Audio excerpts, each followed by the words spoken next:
കലോത്സവത്തിനെത്തിയവർക്ക് താമസ സൗകര്യം ഒരുക്കിയിട്ടുള്ളത് തൃശൂർ നഗരത്തിന്റെ വിവിധ ഭാഗങ്ങളിൽ നല്ല ആതിഥേയരാകാൻ മത്സരിക്കുകയാണ് സംഘാടകരും തൃശൂർ അധികൃതരും നാട്ടുകാരും ഒക്കെ. കലോത്സവത്തിൽ പങ്കെടുക്കാനായിട്ട് കാസർഗോഡ് മുതൽ കന്യാകുമാരി വരെയുള്ള 14 ജില്ലകളിൽ നിന്നുള്ള കുട്ടികൾ ഇങ്ങനെ എത്തുമ്പോൾ അവരുടെ താമസ സൗകര്യം ഒരുക്കുക എന്നുള്ളത് ശ്രമകരമായ ജോലി തന്നെയാണ്. ഇത്തവണ തൃശ്ശൂരിൽ അത് വളരെ മനോഹരമായിട്ടാണ് ചെയ്തിട്ടുള്ളത്. അപ്പോൾ അതിൽ കൂടുതൽ കുട്ടികൾ താമസിക്കുന്ന ഒരു അക്കോമഡേഷൻ സെൻറ്റർ ഒന്ന് കണ്ടുവരാം നമുക്ക്.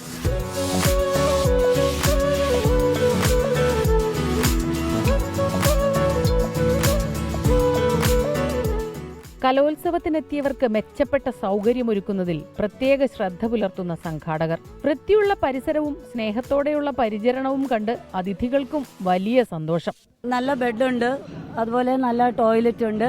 പിന്നെ ഇവിടെയുള്ള സ്റ്റാഫിൻ്റെതായ ഒരു സഹകരണം, നല്ല ചിരിച്ച മുഖത്തോടു കൂടി നമ്മളെല്ലാ കാര്യങ്ങളിലും വളരെ നല്ല രീതിയിൽ സ്വന്തം മക്കളെ പോലെ കുട്ടികളെല്ലാം ഒരുപോലെ കരുതുന്ന സ്റ്റാഫാണ് ഇവിടെ ഉള്ളത്.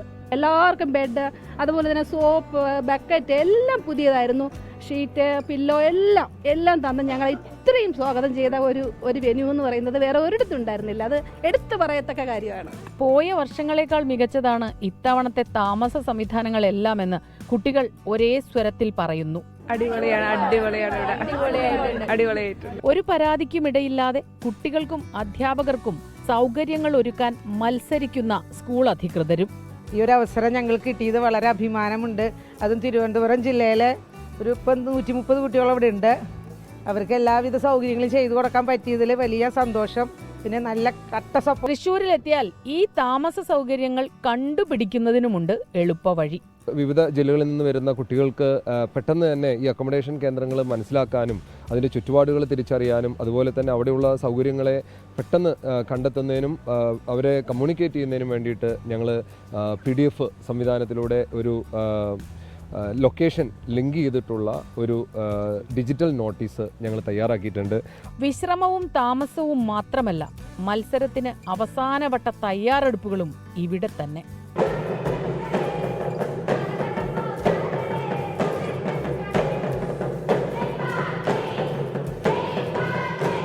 കലോത്സവ നഗരിയിലെ ഒരു താമസ സൗകര്യം ഒരുക്കിയിട്ടുള്ള കേന്ദ്രത്തിലാണ് നമ്മളുള്ളത്. അവിടെ നിന്ന് ക്യാമറാമാൻ ദിനേശ് ബാബുരാജിനൊപ്പം സ്മിത ഹരിദാസ്. ലോകത്തെവിടെയായാലും ഏത് സമയത്തും 24 വാർത്തകളും ഓഗ്മെന്റഡ് റിയാലിറ്റി പാക്കേജുകളും എക്സ്പ്ലെയിനറുകളും വിശദമായി കാണാൻ ഞങ്ങളുടെ YouTube ചാനൽ നിങ്ങൾക്ക് സബ്സ്ക്രൈബ് ചെയ്യാം.